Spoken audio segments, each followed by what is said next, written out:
Hey everyone, welcome to the RotoGrinders Morning Grind podcast. I'm your host, Stevietpfl. It's Thursday, it's January 25th. It is 2024.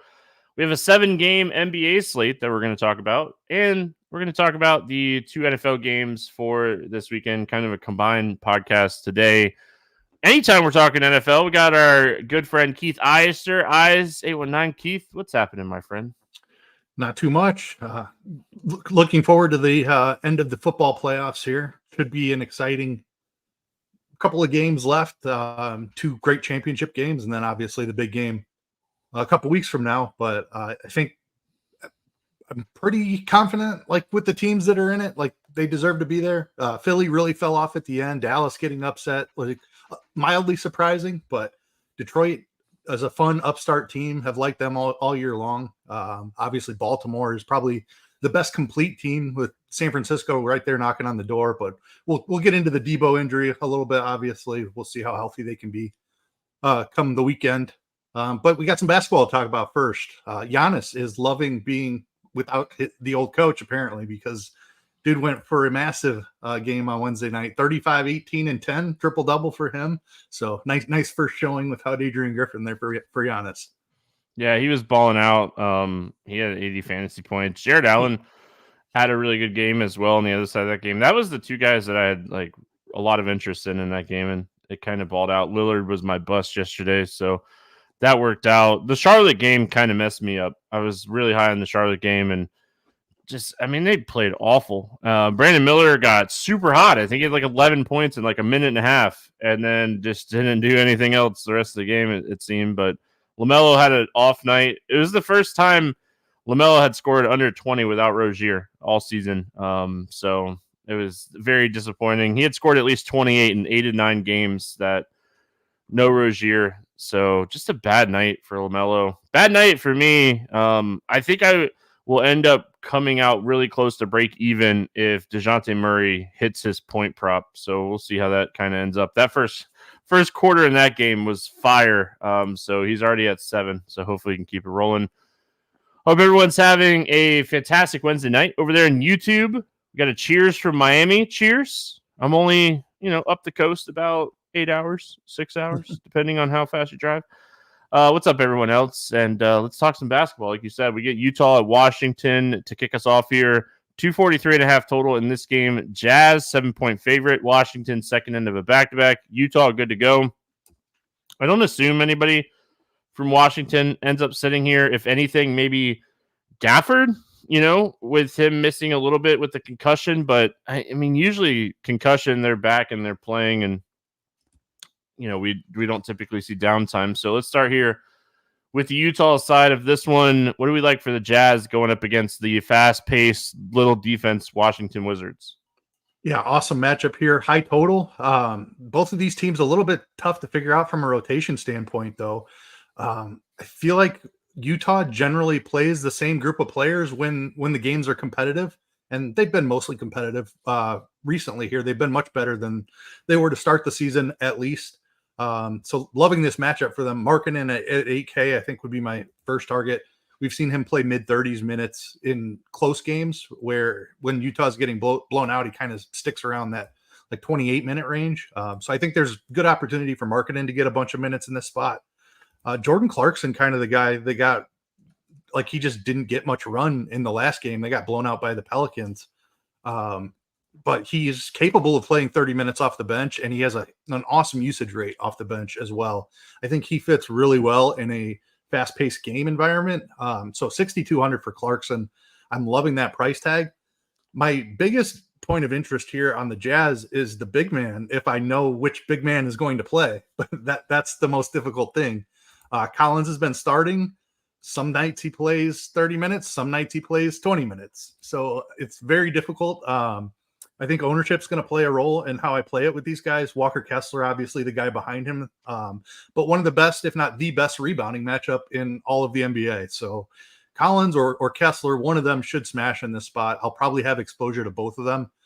Sexton's price is up there, but I think he has upside in this game as well. And then Olynyk is down there at just 3,600, just another guy that kind of mucks up the big man rotation. But tons of interest in Utah. It's just trying to figure out the rotation here that's the biggest challenge. Yeah, I mean, Kessler, was it a blowout the other night that kept him from playing 30 minutes? It's tough to say. New Orleans absolutely smashed the Jazz. So it's really tough because, I mean, none of the starters, like Markkanen, he only played, I think, like 26 or 27 minutes. I know Sexton only got like 24 minutes in that game. Sexton actually had a really solid game for getting beat as bad as they did. So, I mean, Markkanen and Sexton are still my two favorite options here. I think Kessler is very much in play. You just kind of hope, like you said, he gets that 30-minute roll. Flip a coin. That's how it feels, though, when it comes to Walker Kessler. But I think that overall, this is a spot I would take some shots on him. The matchup is phenomenal. We talked about how bad Washington is against bigs. I feel like every single day. Let's go to the Washington side of this game. Back-to-back for Washington. And they played Minnesota on Wednesday night. Competitive game. Another team that's rotations are tough. We saw Bagley get extended run. Gafford got into foul trouble. I mean, they are two peas in a pod. You want Bagley because you know his upside. He showed it again, 15-17. He wants to play basketball, man. Yeah. Talk to me here about Washington. Yeah, I mean that's the situation I'm most interested in is the big man here as well. It's Gafford and Bagley. Like Bagley has been producing like crazy since he got to Washington when he's been given the opportunity. I don't know exactly what his defensive stats look like. Dude's rebounding the heck out of the ball. He's scoring like crazy as well. Like Gafford isn't any guy they're looking at as a long-term piece. So I don't know. They might as well give Bagley a little bit of run and see what they got there. The last game before this against Denver, when Gafford managed to stay out of foul trouble, Bagley only played 18 minutes. So you're definitely gambling here if you take shots on Bagley. But again, like Gafford has gotten hurt mid games a few times this year. He can get into foul trouble. I don't hate some shots on Bagley in large field tournaments, even though the minutes are not necessarily secure. The rest of this Washington team just really uncomfortable to try to target and pick out who's going to have the big game. Kuzma is the highest price, probably the safest option. Poole is a guy who's been wildly inconsistent at 6K. I don't hate that, but it's probably Gafford and Bagley, the guys I'll take shots on the most here. Yeah, I mean, Kuzma has been filling up the stat sheet a little bit more. His assist rate has been up a little bit. So a good matchup against Utah. If he's, 8-8-20, puts him really close at 7,900, a little bit more upside on that potential. So I don't hate Kuzma here. I like Denny. I think that he's someone that could get some, really solid run in this matchup against Utah. So it's so tough. I don't think I want to play Jordan Poole, and I don't think I want to play Jones. So looking at Gafford, Denny, Kuzma, Bagley would be how I approach this Washington team.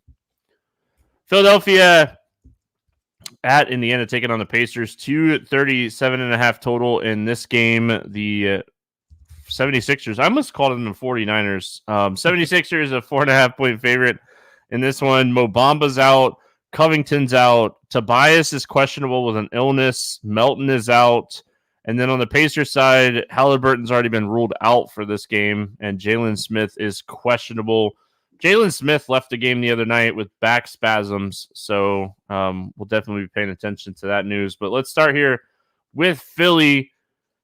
I mean, Embiid is just on another level when it comes to putting the hoop or ball in the hoop.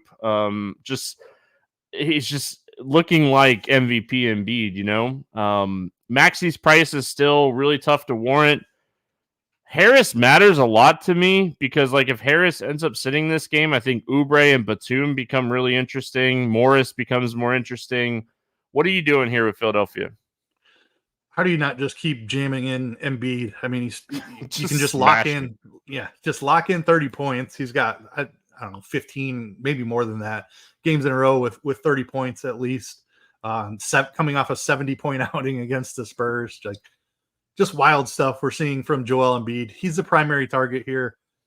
You're worried about the blowout a little bit with Halliburton out on the other side. But, I mean, people were worried about the blowout against the Spurs also, and that didn't work out if you tried to fade Embiid against the Spurs. So he's the very clear first option. I think I want Tobias out to try to get any of these other pieces. I think Maxey could get a decent usage bump in that situation. Love the Oubre call. I think he's the other guy that could really benefit from Tobias being off the floor. It's a great game environment. Indiana plays at an extremely fast pace, so maybe I take some small stabs outside of Embiid if Tobias does play. But if he's out, I'll have a ton of exposure to Maxey and Oubre as well. I'm with you. If Embiid, if Tobias sits, I'm looking at a lot of pieces here because Melton's already out, Mo Bamba's out. So, yeah, there's a lot of minutes to kind of go around here. If everyone plays, it's just Embiid for me. And I'm jamming him in as much as I can. He's phenomenal right now. He's doing everything. And then on the Indiana side of this game, Siakam hasn't been as aggressive as I thought he was going to be with this team. I really think that him and Halliburton are going to play really well together just overall.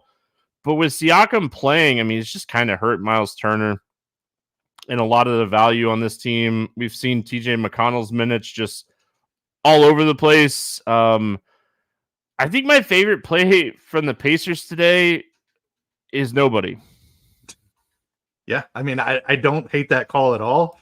I do think McConnell is interesting. I have no idea how many minutes he's going to play. Like the 2 games, I think he started at least one of them for sure, I know, but played like 12 minutes. Like that just came out of nowhere. Nembhard has not shown the ability to find a ceiling in any spot. I don't think I'll be chasing that against Philly here. I agree with you on the Siakam Turner stuff. Like Siakam has just limited Miles Turner's ceiling, but he himself hasn't been all that aggressive. So he probably needs a distributor like Halliburton on the field, on the floor to really to help him take that step here with Indiana. And I agree. I think that's going to be a nice pairing as we move into the second half of the season here. But for me, it's kind of tough, especially in a more difficult matchup with Philly. Like it's probably just TJ McConnell for me. Yeah, McConnell's a guy that, like, on a 7-game slate, if he scores like 25, he probably doesn't beat you. So it's tough. And I want to see the news on Jalen Smith playing or not. Because if he were to sit here, maybe a few extra minutes, but he sat in the Denver game and there really wasn't an increase for anybody in that game. Mathurin played 28 minutes off the bench in that one, but just Mathurin and McConnell's second team usage is the second team usage. We saw Ben Shepherd play all fourth quarter the other night against Denver in a close game, but it sounds like Isaiah Jackson's going to play. I don't know. It's kind of a mess. Let's just call it how it is. It's kind of a mess. Minnesota at Brooklyn, 217 total in this game. The Timberwolves, 4.5-point favorite, back-to-back for them. Brooklyn side, Cam Johnson is questionable. Sharp, Simmons, Whitehead remain out. Minnesota side here first, Mike Conley, illness, ended up missing Wednesday's game. We'll see if he's back for this one or not. What do we like here for Minnesota? Yeah, back-to-back for Minnesota, and third in 4 nights. They played Monday night as well. Conley missed Monday night also. So definitely have to pay attention to that news. If Conley's able to make it back, it's going to make it really tough to have a bunch of interest in Minnesota here. Slow-paced game against Brooklyn. Guys like Naw and Kyle Anderson have seen their prices come up with Conley missing a couple of games here. Gobert is one of the things I got right Wednesday night. He had a big game against Washington. I like the matchup for him here against Brooklyn, but I am concerned about this Minnesota team just from a rest standpoint. 3 games in 4 nights is always a tough spot, and on the road as well. So there's travel involved. Edwards had a great game Wednesday night as well, but I don't know how much I'm targeting this Minnesota team. If Conley is out, then my tune on that changes a little bit. I definitely think that you can keep playing guys like Alexander Walker, Kyle Anderson. Even Jaden McDaniels is okay as a value type piece. But we'll just have to see if Conley's able to suit up for this one. The one guy I probably have interest in no matter what is Rudy Gobert. Yeah, right back to it. I said it yesterday. I said we need to go right back to him after a bust. 16 boards, 4 blocks, 19 points. Really solid game against Washington. Again, like Washington's just such a bad rebounding team. What we were talking about with like Walker Kessler, we saw Gobert absolutely smash them. I'm worried a little bit about like tired legs for Edwards and Cat. Like they are shooters. I mean, like Edwards is still gonna chuck. Don't get me wrong. But like we even kind of saw it on Wednesday. We saw 20% from 3 for Cat, and Edwards shot 3 for 10 from 3-point line. So already kind of getting a little bit of tired legs. Edwards scored 38 points because he went to the free throw line 14 times.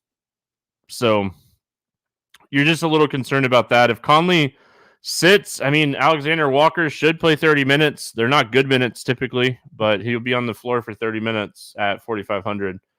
Going to the Brooklyn side of this game, I mean, Claxton is my favorite play from Brooklyn right now, just in general, because with Sharp being out, Claxton's just kind of been the guy that we've been asking for. He's been getting 35 minutes a game and really kind of producing with it. It becomes a little bit more interesting if Cam Johnson sits. That's, 25 minutes that has to be filled in somewhere. Maybe it's Spencer Dinwiddie at 5,200, but I'm never excited about the playing the Brooklyn Nets. Yeah, it's always tough to figure out, especially like Dennis Smith Jr. seems to be taking over Dinwiddie's role a little bit. 29 minutes for DSJ in that last game. Yeah. Like it's hard to know what they're going to do with that point guard slot. Lonnie Walker is back now. He's not been playing a ton, but when he's out there, he's going to take shots. We know that. So he takes away from usage on the second unit. I think the only real interest here, and it's only mild interest, is Mikal Bridges, and that's just for a ceiling. We saw him smash 55 DK points against a really tough Knicks defense. So, I mean, that's the kind of game that you're hunting here, but I won't do it in more than like 1 or 2 lineups out of 20. Oh, Brooklyn. Brooklyn.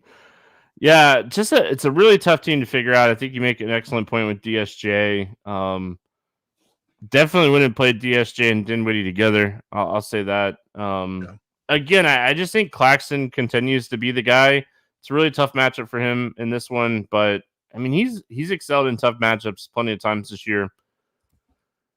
Denver at New York, taking on the Knicks in this one, 224 total. Denver is a 2.5-point favorite. Denver side, pretty much good to go. Strother remains out. And then on the Knicks, Hartenstein's questionable. Mitrov is out. Let's start here with Denver. Jokic, always a top-end type of play on any given slate. Michael Porter Jr. was awful the other night. Just awful. Gosh, he was so bad. Talk to me here about Denver. Yeah, always starts with Jokic. I mean, I definitely prefer Embiid. He's in a much better game environment, much better matchup. So give me Embiid over Jokic if spending up. Not that I won't have some Jokic in my pool. The matchup doesn't matter for him. He can go off for a 30-point triple-double against anybody. Murray's price is really climbing. Like he's been outstanding here recently, but in a tough matchup, all the way up to 8,700 now. Aaron Gordon back, like a fully healthy Denver team. I don't think I'm paying 8,700 for Jamal Murray. I would much rather chase Porter. I know he definitely struggled the other night in a good matchup against Indiana, but I'd rather take shots on MPJ than Murray. I think Gordon might be my favorite secondary piece here. The price tag is coming down. 5,600 is not a bad price for Gordon, who does a little bit of everything. Not the best rebounding matchup, although if Hartenstein ends up missing on the other side, it's not a terrible rebounding matchup, I don't think. So 5,600 for Aaron Gordon. The minutes are back to normal levels, 31 and 32 in his last 2 games. So I think Gordon at 5,600 might be my second favorite nugget. Yeah, like Jamal Murray's price is caught up, right? Like when he was like 8K, it was like, all right. Well, now at 8,700, it doesn't sound like a huge increase, but $700 goes a long way when building a lineup. So, I mean, Jokic is always my favorite ceiling play. I don't mind this spot for Aaron Gordon. I like that call. His price is down far enough. I'll probably build one team, Michael Porter Jr., just because he tilted me so hard the other night. And if he goes bonkers in this game, I'll be mad, straight up. Let's go to the Knicks side here. I mean, the Knicks, another team that has been just absolutely frustrating for a lot of people with this Hartenstein out news. Like nothing we can trust right now. Jericho Sims started. He played 26 minutes. He doesn't rebound the basketball. Kind of what you were just talking about. If Hartenstein's out, I honestly thought Precious was going to get more run, and he did play. Like he ended up finally playing like the last 15 minutes of the game, and that's when New York made a run, and they ended up beating Brooklyn. Maybe he gets more run because of it. Like you just got to start him at this point. Like we've seen this Jericho Sims thing multiple times. He's not even an NBA level player. Like they have to start Precious, right? I mean, I think whoever starts is playable. I think if Precious starts, I like him way more because like he's power forward center eligible, where Sims is just center. I think we'll have enough value where I don't have to play Jericho Sims, but I really think I want Precious to start. Like Sims had 17 of his 22 fantasy points in the first quarter of that game. And like I said, Precious played the last 15 minutes when they made the run. Josh Hart had a big role in that run that they made in the late in that game. So Julius Randle, if Hartenstein's out, is going to get a bump in rebounds. He always has assists and point ability. Jalen Brunson, plenty of point ability. It's just kind of waiting on the Hartenstein news. Like I think like that news matters, and who's starting for the Knicks matters a lot here. Yeah, I mean, deciding between Randle and Brunson is always difficult for me. Like I never seem to get it right. I feel like I want to go to Randle more in this situation, especially if Hartenstein misses. Like you said, the bump in rebounds matters. He's not a huge rebounder as long as like Mitchell Robinson and Hartenstein are out there. But if it's Jericho Sims again, I think he definitely has upside for like 10 or 12 boards in this spot. And we know the points are going to be there. The usage has been just insane since RJ Barrett and Emmanuel Quickley have been traded away. So I like Randle from a usage perspective. If he can get that rebound boost as well, that's definitely the way I'm leaning. Brunson always seems to find a way every now and again. We know he has like 60-point ceiling, so certainly would have a share or two of him as well. And then anything else, it's waiting on that Hartenstein news. Boston at Miami. Let's do it. We got a 225 total here. Celtics, a 7-point favorite in this one. Miami, second end of a back-to-back. Boston, nobody on the injury report for them in this one. Let's go to Boston first. What are your thoughts here when it comes to the Celtics? Fully healthy. Tough matchup against Miami. Slow-paced game, but it should be a competitive game, I think, although Miami kind of laid an egg on Wednesday night. So maybe it won't be competitive while they try to figure out how Terry Rozier fits into that rotation. But with Boston healthy, it's just difficult to want to play them unless they have a fantastic matchup. Of course, you can play Tatum for ceiling, Jaylen Brown and Porzingis. Like they're so like the stars. It's hard to figure out which guy's going to go off, and then it's not the best game environment either. I struggle with the Boston side here. Do I spend the extra money and get up to Tatum, or do I hope a guy like Brown or Porzingis goes off for a little bit cheaper? Porzingis has a really tough matchup with Bam on the other side, so I think I lean to Jaylen Brown if I'm picking between the three studs. But again, it's really tough. It's mild interest at best just because of the game environment. And I don't think I'm touching anything else in the game, or on the Boston side at least. Yeah, I mean, Boston side's easy for me. It's Tatum or Brown if you want to pay up, or just they're too healthy. I mean, unless some people get ruled out, it's so hard to play this team right now. Like we've seen Luke Cornett play enough minutes now where he's kind of eating in to the production of Horford and Porzingis on nights where it's just like these guys are priced up now where if you're playing Boston, I think you're just playing Tatum or Brown. And then on the Miami side of this game, we kind of assume that Jaquez doesn't come back for this game. It didn't sound like it. And Kevin Love left the game with illness. I think he only ended up playing like 4 or 5 minutes in that Memphis game on Wednesday. Rozier played off the bench 29 minutes.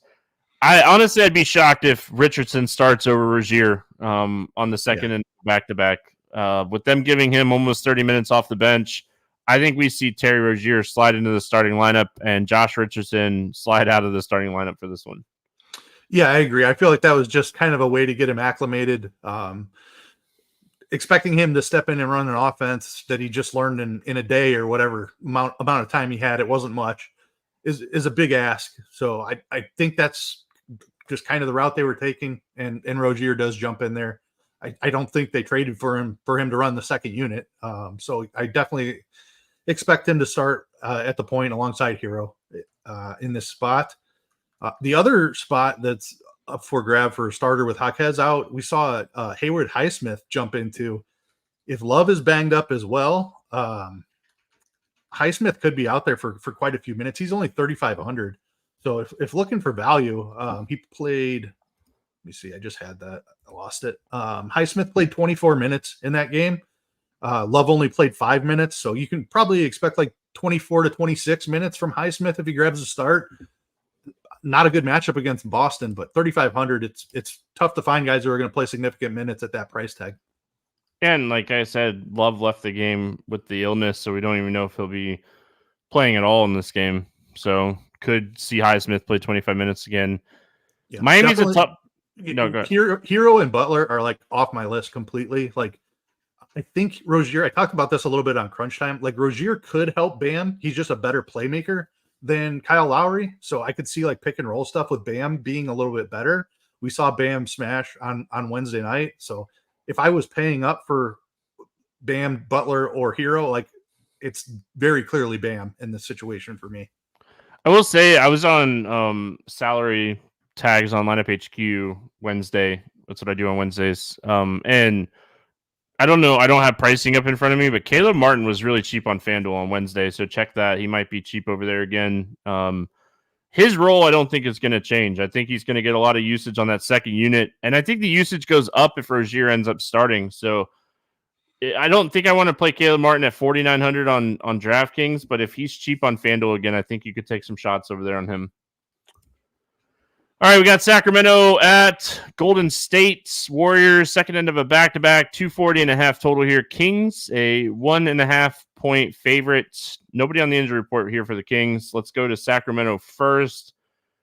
Golden State running up and down the court here against the Hawks on Wednesday. That game 59-66 with a minute and a half to go in the second quarter. We knew that was going to be a fast-paced game. Any concern about that here in Golden State, and anybody we want to take advantage of here on Sacramento? Yeah, I mean, Golden State's not a young team, so that definitely has to factor in here. This should be a really fast-paced game as well. Like Sacramento plays at a decent clip. On the Sacramento side, like De'Aaron Fox has just been awful, like way too often for me to want to play him. He does have a couple of decent games over the last month or so, but it's been pretty brutal outside of a couple of those ceiling games. I don't think I'm paying $9K for De'Aaron Fox in the spot. I would much rather find an extra 900 and get up to Sabonis. Malik Monk, I think, would be my second target here. Just has so much usage off the bench. Minutes are never quite what you want him to be, but if he gets hot, we've seen him play upwards of 30 before. I think that's probably about it on the Sacramento side. Like Kevin Huerter's been bouncing all over the place minutes wise. Like he has 2 awesome games in the last 4, but who knows if he's going to even play 30 minutes, let alone the 39 he played the other night. Like it's just really tough from a minute standpoint for Huerter. Yeah, so for me, when it comes to this team, I think Keegan Murray and Sabonis are my 2 favorite targets. Sabonis is expensive, but like another guy that just produces on a nightly basis. Triple-double upside every night, it seems like, with Sabonis. So I think Sabonis is someone we could definitely look at here at this price range. And then Fox, like you said, he's so inconsistent. Yeah, his ceiling is nice, but I mean, when's the last time Fox really had a ceiling game? I'm not talking like a 50-point game. Like it was December, his last 60-point game. And 60 is probably good enough at 9K, but 50 is not on this slate. There's too much star power on this slate.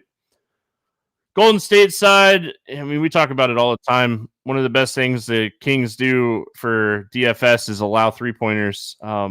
We got one of the best 3-point shooting team in the NBA.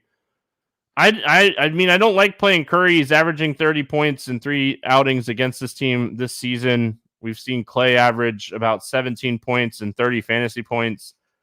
Any interest here in the Warriors? I feel like I should for the game environment. I feel like this could be a really fast-paced game, but on the back-to-back, I'm a little bit concerned. Like I haven't played Curry very much at all this season. Pajemski's cheap, Klay Thompson's cheap, but like they're so scoring dependent. It's difficult to find the ceiling with either of them. Draymond is probably the guy I would want to play. I'm not sure he's going to even suit up for this game on a back-to-back. Have to see how many minutes he plays Wednesday night. Looks like they're approaching halftime here. And let me just refresh that real quick. I think he's on pace for about 24 minutes. So it seems like they're taking it. Yeah, 26 minutes he's on pace for. I mean, that's about what we have projected. Eventually he's going to be back starting and playing 30 plus minutes, and that $5,600 price tag is going to be way too cheap. I don't know that we're there yet, especially on a back-to-back. I took a couple shots on Draymond on Wednesday night, just like expecting the minutes to kind of creep back up, but I don't know. We'll see. Probably just wait and see mode on Draymond, and really it's probably Steph is the only guy I'm going to have a little bit of exposure to. Maybe Pod's the other guy. I'm going to probably fire up a little bit more Dario Saric. I know he only played 10 minutes in the first half of the game on Wednesday, and we talked about him on the podcast yesterday, but fantasy point per minute, he's at 10 fantasy points. Hopefully you can kind of get some rebounds to go along with his points in the second half if you ended up playing him. I have him on my single entry team today, but that team was smashed with LaMelo and Charlotte, so it doesn't even matter. Let's go to the last game. We got Chicago at LA taking on the Lakers in this one, 224 total. Lakers a 4.5 point favorite. On the Bulls side, Craig, Ball, Levine out. Lakers side, Anthony Davis and LeBron questionable. Cam Reddish out. Vincent out. Oh, yeah. 10:30 game with LeBron and Anthony Davis questionable. Let's talk Chicago first. What do we like here for the Bulls? Yeah, it's Kobe White for me. Like, he's been incredible all season long while Zach LaVine is out of the lineup. So 7,600, he has probably going to play around 40 minutes, upper 30s for sure in this spot. The usage has been up significantly without Zach LaVine. So Kobe White at 7,600 before DeRozan and Vucevic for me. The matchup for Vooch is not great with Anthony Davis protecting the paint. Probably don't get there. DeRozan just hasn't had the same level of usage all season long. Not a guy that I've played very much at all this season. So very little, if any, interest on DDR. I think Caruso is playable. Little revenge game. Maybe showcasing himself for a trade to see if he can get moved out there back to LA. The minutes have been solid.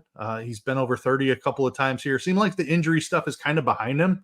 And he's having the best 3-point shooting season of his career. So Caruso maybe a little bit more upside than people realize at this point with his 3-point shooting added into his stocks that he has always been good at collecting. 5,100 for a guy that should play 30 minutes. I don't hate some shots on Caruso. Kobe White's probably my favorite play from the Lakers if I'm going to play anybody. But I like the Caruso call. I think he's a really interesting play. I don't necessarily hate this spot for Vooch. If Drummond sits, I love this spot. Or not Drummond. If Davis sits, I like this spot for Vooch a lot. Yeah. Good call.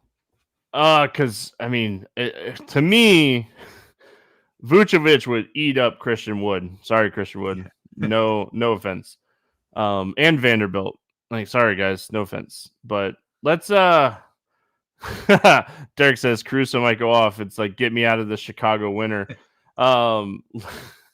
Let's go Lakers side here. I mean, it's really simple, right? If AD plays, LeBron sits, you take AD and Russell with some Reeves. If LeBron plays and Davis sits, you take some LeBron with Russell and Reeves and Hachimura. If they both sit, you play all the Russell and all the Reeves and all the Hachimura. Problem is, we might not know where we can adjust to them both sitting here because, like, this is a 10:30 game.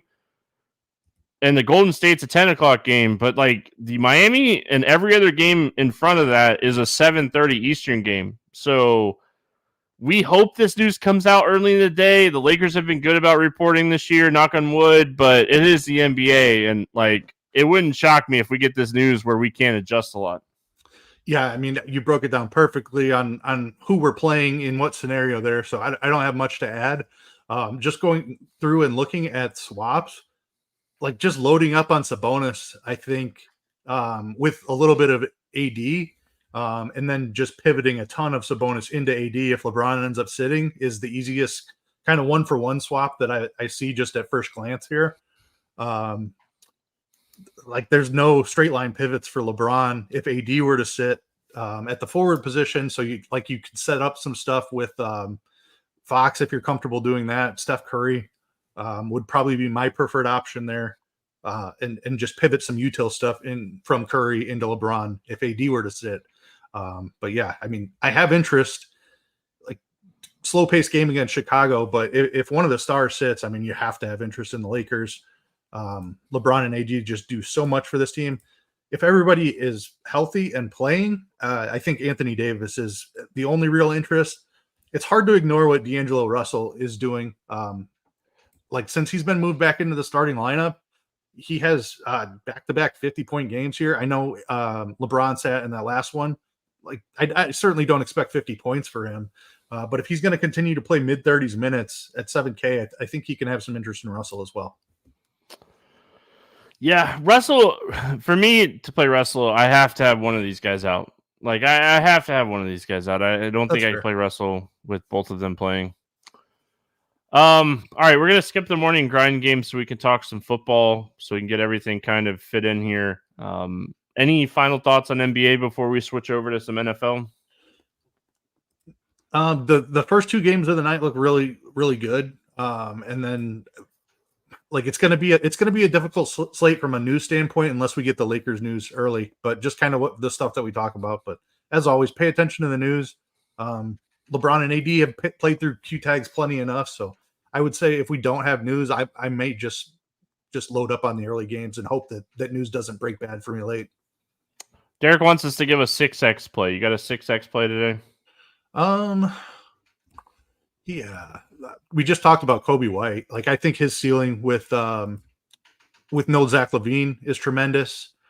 Jordan Clarkson in one of the first games of the night that we talked about. I think this is an awesome spot for him in a fast-paced game against Washington.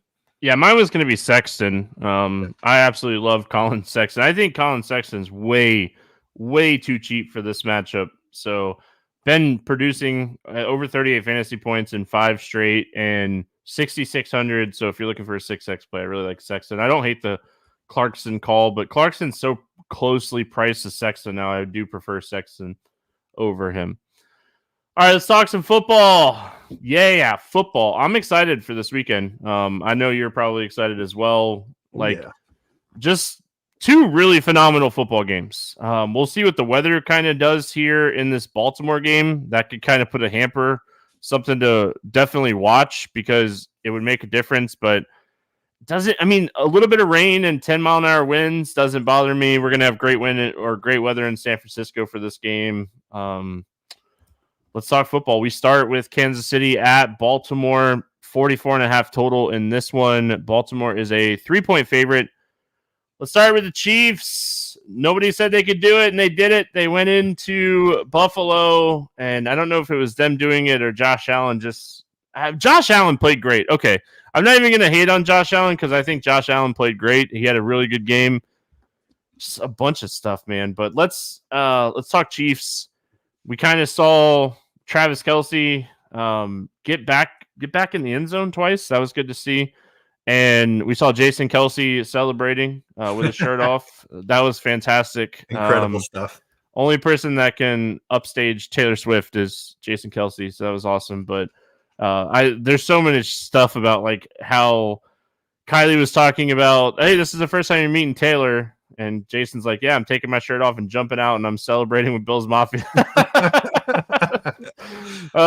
Anyway, so over the last 2 weeks, since we're starting with the Chiefs, Travis Kelce, 16 targets in the 2 playoff games. The games are on the line. He's going to look to Travis Kelce. We saw Rice have a big game against Miami.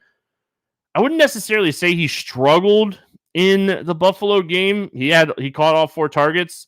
We saw a lot more like MVS get involved in that game. He had 4 targets. It was the first time since week 14 against Buffalo that MVS. I still think it's Rice, Kelsey, Pacheco here.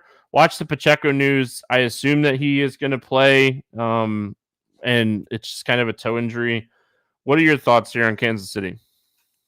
Yeah, it's Rice and Kelsey for me first. Pacheco being banged up is a little concerning, but the matchup is even more concerning. This Baltimore defense is no joke. I think the Chiefs throw it a ton in this spot. We've seen them be really pass heavy in the past. They've gotten away from that a little bit this year, but it's mostly because their wide receivers aren't very good. And Kelsey was seemingly lost a step. But with Kelsey back in the fold, looking really good the last 2 weeks, Rashee Rice doing his thing, I think they're going to throw it a ton in this spot against Baltimore. So I'm down a little bit on Pacheco, and that's assuming that he's going to be one of the higher owned running backs on the slate. I think he's probably second behind McCaffrey. I probably end up underweight on Pacheco. It's Rice and it's Kelsey for me. I still don't think I'm taking shots on these cheap Kansas City wide receivers. Like it just hasn't worked out for them all season long. One of them probably gets there, but just throw the names in a hat and pick one out and hope you get lucky if that's the route that you want to go. It's Rice and Kelsey. That's about it. Yeah, but there's like reports that Tony is good to go. I don't think Sky Moore returns. He wasn't practicing still on Wednesday, so earlier today. It's Rice and Kelsey. I don't hate Patrick Mahomes in this spot, but again, like we've talked about it so much recently, like Patrick Mahomes has not had a ceiling game since week 7, and he's only had one game over 30 fantasy points this year. I think you could play his pieces and play Lamar on the other side of this game. I think Lamar has one of the highest ceilings of any quarterback. He probably has the highest ceiling of any quarterback this week. So let's go to the Baltimore side. We talked up Mark Andrews so much last week, ended up sitting again, but expected back now. Like we now are getting the expected back. Lamar Jackson ran for 100 yards. He threw for 150. He ran 2 touchdowns in. He threw 2 touchdowns in. He's in that territory for me on a 4-game or a 4-team slate, 2-game slate, where it's plug in Lamar and it's plug in McCaffrey, and then I'm going to build. Yeah, I don't hate that call. As far as ceiling goes, at their respective positions, they're in a different tier than everybody else. I think that's pretty obvious. I love the Lamar with KC pass catchers call because Lamar does have that ability to run for 2 touchdowns, or even Lamar with one of his pass catchers and 2 Chiefs players like that. I love building like that. I think that's a great call. Andrews is the guy, right? We talked about it all last week. Didn't end up suiting up. Likely had a decent role again, obviously without Andrews, but Andrews is going to step right back into that role as the lead guy in this offense, assuming that he is, anywhere near healthy. And he didn't test it. Like it's not like last week he tried it and couldn't go. So I think they're making sure that he's good to go. As long as he's active, I fully expect him to be out there on the field a ton. And even if he's not like playing 80% of the snaps, the snaps that he is out there on the field, the ball's going his direction. So Mark Andrews is one of my favorite plays on the entire slate. I do think that dings Flowers slightly. I talked about that a little bit last week. So I have some reservations about Flowers. The $5,800 price tag is kind of nice. So I could see him getting there. I don't know. Like the pass catchers for Lamar are why I like playing Chiefs guys on the other side. Cause it's just hard to figure out like when Aguilar catches that random touchdown or when Odell is going to pick up 5 or 6 targets. Like it's a little bit convoluted at the wide receiver position for Baltimore outside of Zay Flowers. We know Flowers is going to be out there. He's going to get his targets. I just think that Andrews being on the field like hurts his touchdown equity and hurts his upside for like 10 to 12 targets. But Andrews is a very clear click for me. Can mess around with the Baltimore wide receivers a little bit. Flowers is obviously the best. Yeah, like Beckham's projecting for a lot of ownership right now for a 2-game slate. So I'm perfectly okay with being underweight on him. I think if I was going to play a cheap wide receiver here, would be Aguilar. They have special plays in the red zone for him. Love it. Where he gets way more involved.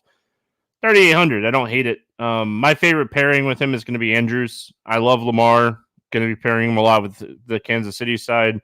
And just really quick, I think we should mention this just in general. I love tight end in the flex on the slate. I think the tight end, like I don't have a favorite of the four. I think all four of them are fantastic. Especially if Debo ends up sitting, like all four tight ends are fantastic. So when you're comparing on this slate, when you're comparing like where these tight ends are priced compared to like some of the players around them, like Kittle, Edwards is more expensive than Kittle on DraftKings. Like, okay, like, so I think it's a very good 2 tight end week. I just wanted to bring that up in general because all four of these guys could score multiple touchdowns and it wouldn't shock me. Yeah, I think that's an awesome call. I played quite a bit of that last weekend, and it worked out with several guys. Like we generally say, try to avoid that in especially large field tournaments because it caps your ceiling.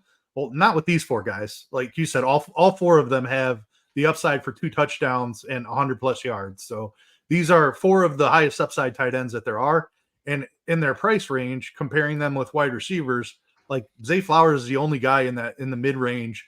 And Rashee Rice, maybe, but he's a little bit more expensive than all of them except Kelsey.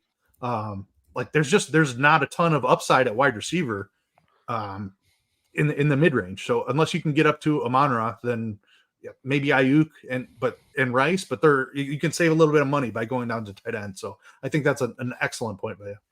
Well, it's like Beckham is 4,400 projected for 18% ownership. Find the $600 and play Andrews at lower ownership. Sure. And I do. Given throughout the week, I do think that we're going to see more ownership on Andrews when he becomes like he's practicing fully. He was back at practice last week. He's going to be good to go. It's not going to be just red zone stuff. He still has 3 touchdown upside. If it's just red zone stuff, like he is Lamar's guy in the red zone. Let's go to the other game. This game's phenomenal. I don't have it on, but I am a true blue Detroit Lions fan this weekend. As everyone knows how much I like Christian McCaffrey. I've talked about him since he got drafted. If you're a longtime listener, going back to the Siege days and me and Siege arguing about Christian McCaffrey and Leonard Fournette. Sorry, Siege, but I'm still right. 50.5 total in this one. San Francisco is 7-point favorite. Let's go Detroit Lions here first. Tough matchup. I'm throwing matchups out the window, Keith. They're just out of the window. I mean, Jared Goff is the cheapest of the 4 quarterbacks. A lot of people are going to play Brock Purdy over Jared Goff. I get it. I understand 100% why you would do that. Let's talk Detroit Lions. They have surprised everybody this year. Both running backs have upside. We know St. Brown has upside. We keep talking about Josh Reynolds. I think even if Raymond plays, Josh Reynolds is not coming off the field in this one. There's too much trust with Jared Goff. We saw it last weekend in close game. Laporta keeps playing through this injury. 9 catches last week. I know we talked about just being a little worried about his knee. Not worried at all. Not anymore. Let's go Lions. Yeah, Amon-Ra is where it obviously all starts. He's the usage hog in this 14 targets last week. Those games are very common for him. Laporta is the guy I wanted to talk about as well because I was with you a little bit scared last week. I saw all I needed to see last week. 11 targets. Do look good out there and looked like he was a lot closer to 100% than maybe we thought. So Laporta with his role at 5,400. Again, just going back to that 2 tight end thing, like use your util spot as a spot for one of these other upside tight ends here. The Reynolds call you're spot on with as well. Just the end zone targets for me. Like even if he only gets 3 targets like last week, one of those is probably going to be in the end zone. He happened to catch it last week.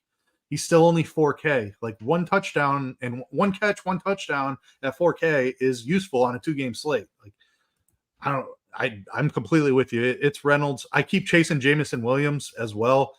I'm going to keep doing that just because the upside is tremendous. I have no problem overstacking this Lions team. They're expected to play from behind.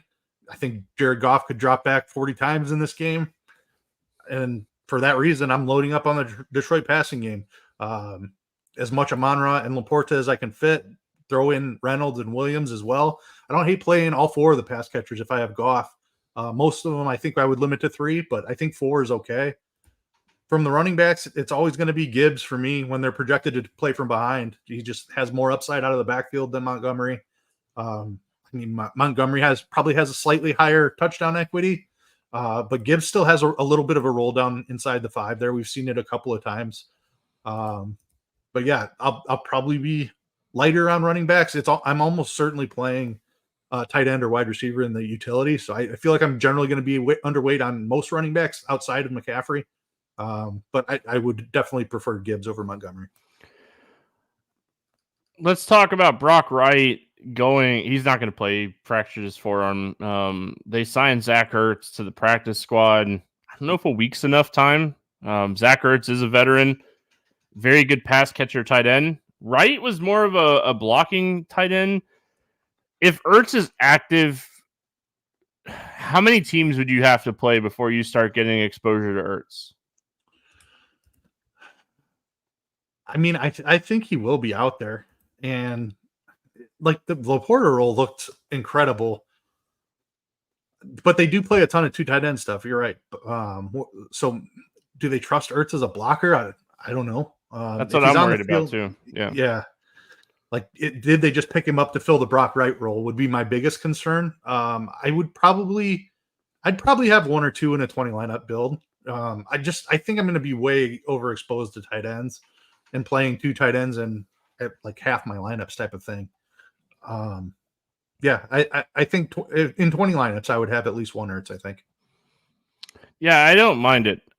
He's so cheap, right? Like if he has 2 catches and one of them a touchdown, like at 2,800, 8 points, 9 points. Yeah, it's not going to kill you on a 4. Yeah, it's not going to kill you on a 2-game slate. So, all right, let's go to San Francisco. I mean, the biggest news on the slate is definitely Deebo Samuel. You saw it. He was in a lot of pain last weekend. He tried to come back in the game and instantly said, I need out. Huge loss for San Francisco with Deebo out. Love Ayuk. I think Jennings is going to get a lot of love, and I understand that. But if Deebo sits, George Kittle, just a phenomenal play. I know we're going to talk tight ends this whole time. My question to you is, Detroit has the number 1 run DVOA. They're fantastic against the run. Christian McCaffrey is not your typical running back. As we saw last week against Green Bay, he had 12 targets, 7 catches. What are we doing with Christian McCaffrey? He should be the highest owned player on the slate. If he's not, it's silly. What are we doing with CMC here? He will be the highest owned player on the slate, and I will be over the field. I think a tough run matchup actually raises Christian McCaffrey's ceiling because he has 12 target upside. Like if they can't run the ball, they're just going to check it down to him, run dump offs, run screens for him. They're going to find a way to get the ball in his hands no matter what. And receptions are much more valuable than carries, especially on DraftKings where it's full PPR. So I think a tough running matchup actually raises the ceiling for Christian McCaffrey. We know he has massive touchdown equity. He's probably favored to score in this game. I'll be over the field. He's going to be popular. He's expensive. I don't care. He has the highest upside on the slate. Yes. Yeah. I mean, I think if you want to get creative on this slate, you could potentially take some shots on Ray McLeod. He might get 1 or 2 deep targets in this game. I think Jennings is going to be a very, very popular value play. If Deebo sits, he should be. Ayuk is phenomenal under 7K. Brock Purdy's phenomenal as one of the cheaper quarterback options. Detroit's terrible against the pass, so don't be afraid to fire up a Brock Purdy, Christian McCaffrey, George Kittle, or Ayuk team. Double stacking with Christian McCaffrey is never a bad idea. Yeah, I love that. I've done it a bunch in the playoffs already. And even during the season, I did enough of that. I think they're perfectly fine just using the short passing game as kind of a substitute for the running game. So I think that raises Purdy's ceiling as well. I think Kittle is an absolute smash if Deebo is not out there. Ayuk certainly has upside. We've seen massive games from him. So yeah, I mean, I love this San Francisco passing game in particular, and I'm including McCaffrey in that passing game for sure. Before we move on and play the morning grind game for one last time, unless we do some big game stuff, which we might, because why not? Before we move on, are you prioritizing any defense this week of the 4 options, or you just whoever kind of fits the build is in? It's going to be whoever fits the build is in. Like, predicting defensive scoring is so difficult anyway, and like, I think it's probably Baltimore, San Francisco going to the big game, but I don't think that's a lock by any means. It wouldn't surprise me for Purdy to make a mistake and Detroit to run back a pick 6, and then all of a sudden, like, at their price, all you need is a pick 6. You don't care how many points San Francisco scores on the other side of that. Detroit is probably my favorite defense, just because I think they're going to be the lowest owned defense, and defense is so, like you said, it's so unpredictable. They get after the quarterback. Like, you look at this team, they have interceptions, they have upside. This defense has upside. They're going to sack Purdy. Hopefully they force him into a couple mistakes. I think Deebo Samuel potentially missing this game is huge. Like, I think it's a very underrated miss of this team. Like, they beat Green Bay last week, but they did not beat Green Bay last week. I mean, let's just call it how it was. Green Bay kind of just lost that game. And it had nothing to do with Jordan Love's last pass, and he got criticized a lot. He's very, very young quarterback, and he had a really solid game, but the 49ers did not look like that powerhouse 49ers team in that game. Yeah, I think Deebo is a huge part of what makes San Francisco's offense so efficient, because they use him in so many different ways. They use him out of the backfield. They use him on the short passing game, like screen type of stuff. Like, Deebo is a huge part of the efficiency of this offense. So if he misses, yeah, I definitely love Lions defense.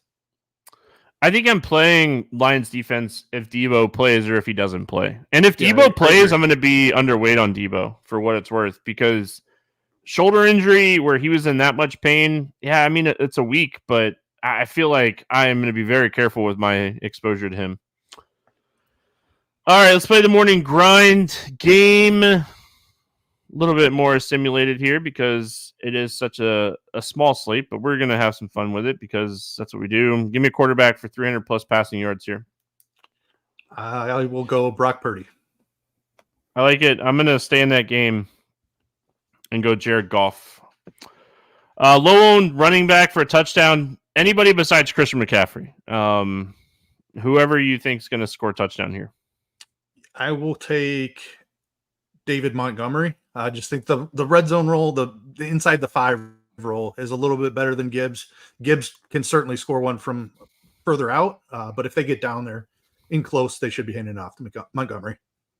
I'm going to go Gus Edwards to score a touchdown this week. We forget about how bad Kansas City's run defense is. And honestly, I don't think James Cook dropped a touchdown last week, and I was furious. I had a 8-leg parlay, 6 or 8 that just needed James Cook touchdown, and I had his prop bet by itself. Oh, so frustrating. Quarterback, wide receiver, stack for a touchdown. I will go. Ooh, give me Jared Goff to Josh Reynolds.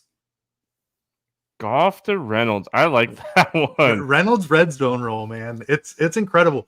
I believe, I don't want to misquote this. I'm pretty sure that Reynolds leads the Lions in end zone targets this season, which is that's wild.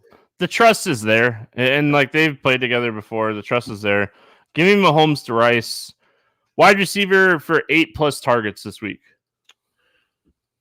I mean, Amon-Ra is kind of the cheat code there.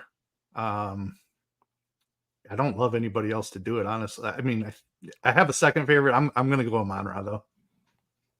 Yeah, I'm gonna go Ayuk. Gosh, I want to say Rice. I think Rice is gonna have a big game. Yeah, for what it's worth. Oh, let's go tight end for a touchdown. All of them, all 4 of them. Can we just roll with that? Let's make that our parlay this week. I might touchdown fire that for up. all 4 stud tight ends. Oh, what is? Hold on, we gotta. That's got to be a big number. Oh, I'm trying to pull it up. Let's see what it is. I'll look it up. But do you have a specific tight end you like? We can't do that, can we? Because you can't. You'd have to. Oh yeah, same game. Yeah, you'd have to pick one from each game. And round robin the 2-leggers. Yeah. Yeah. Let's see here. I mean, I think Kelsey has the best chance of any of them to score. I don't know. I have a feeling Andrews is finding the end zone though too. Mark Andrews is plus 250 to score an anytime touchdown this week. Laporta is plus 170, and Kittle is plus 120. So the best value you're getting on a tight end to score a touchdown is Andrews, and I think he has just as much. Yeah, I don't mind Andrews. I'm gonna go Kittle with my actual answer, but I mean I like all of them. Just in general here. All right, moving on. Defense for 10 plus points. I mean, the Lions, I think it's certainly going to be my highest own, but we talked about a lot of good points there. Their pass rush is incredible. Purdy is prone to making mistakes every now and again. They're going to be my highest own, so I'm sticking with them. Jerk.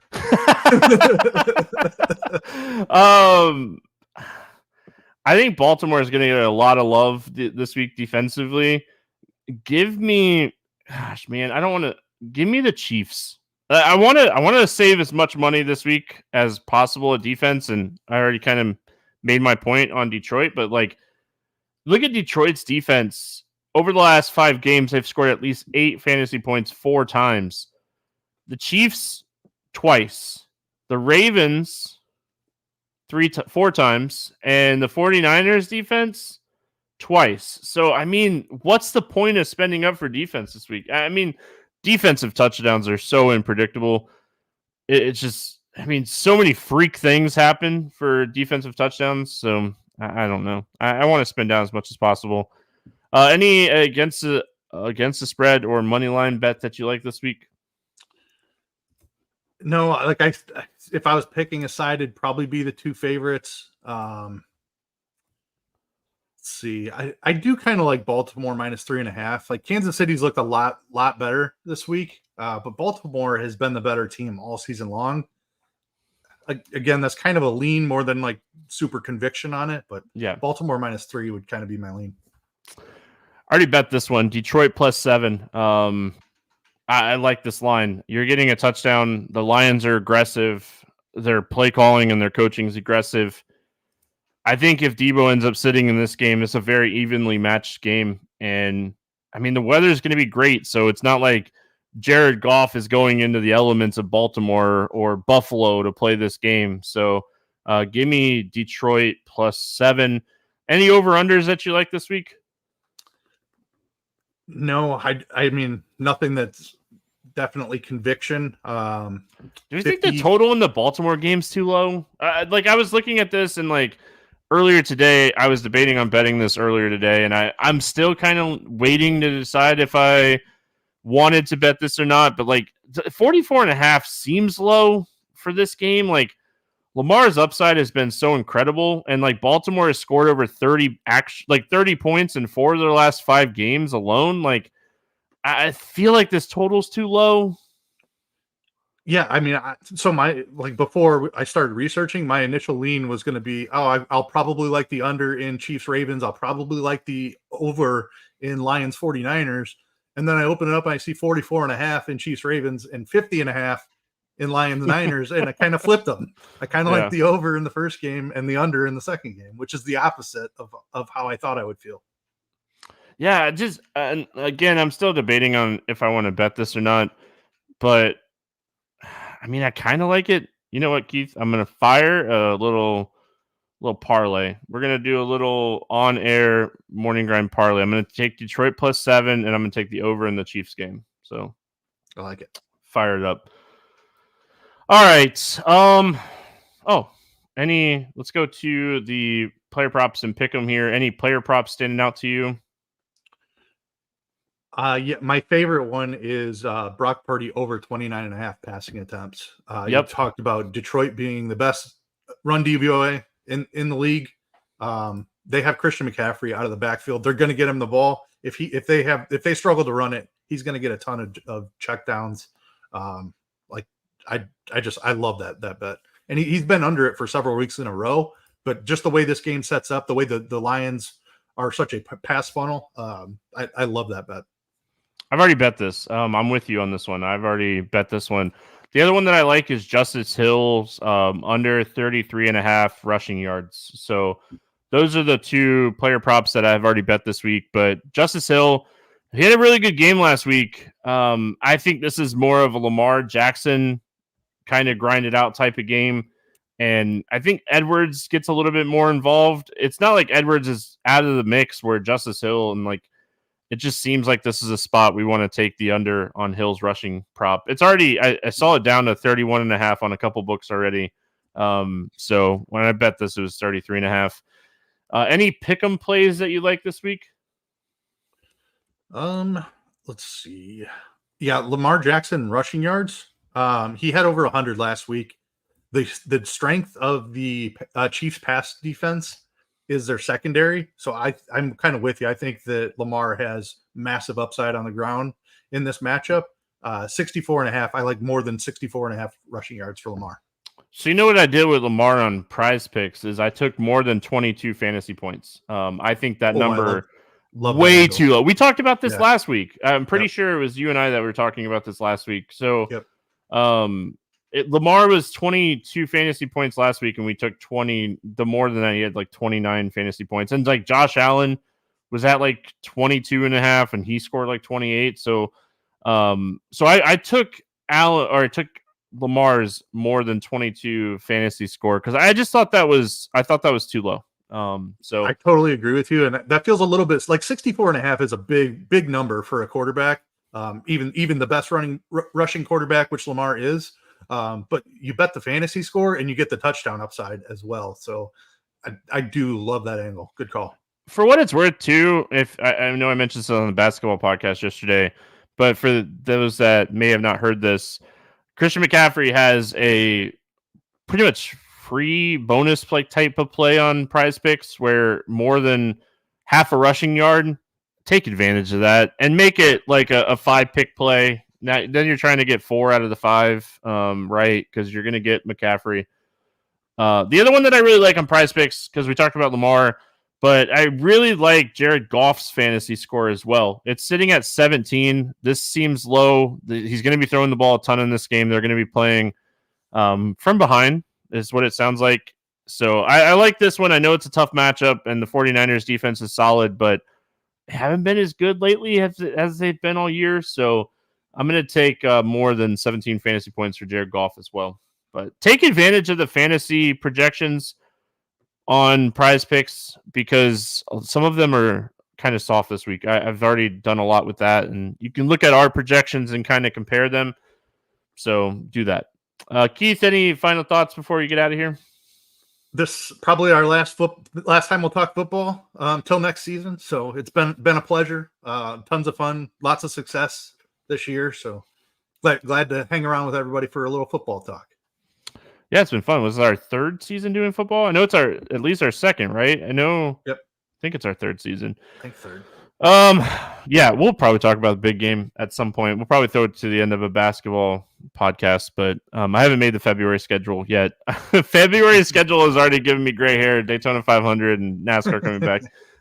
So appreciate everyone hanging out with us for football this season. It's been a ton of fun. I'm hoping, and I know this is probably not going to happen, but I'm hoping Chiefs-Lions. I think that would be a fantastic Super Bowl with a lot of scoring, a lot of fireworks, but wouldn't be shocked. I really want the Lions. I want the Lions. I don't care. Yeah, the fun team. They just have a bunch of great playmakers. Like St. Brown is awesome. Laporta is awesome. Gibbs is awesome. Like it's a fun team to root for, and it's a young team, up and coming. Like I'm with you. I want to see the Lions in there too, and I'm a Bears fan. Jared Goff is very underrated this year. He got kicked to the curb, and he's played really good this year. So appreciate everyone hanging out with us. We're back tomorrow, Friday, talking NBA. Good luck, everyone. We'll see you then.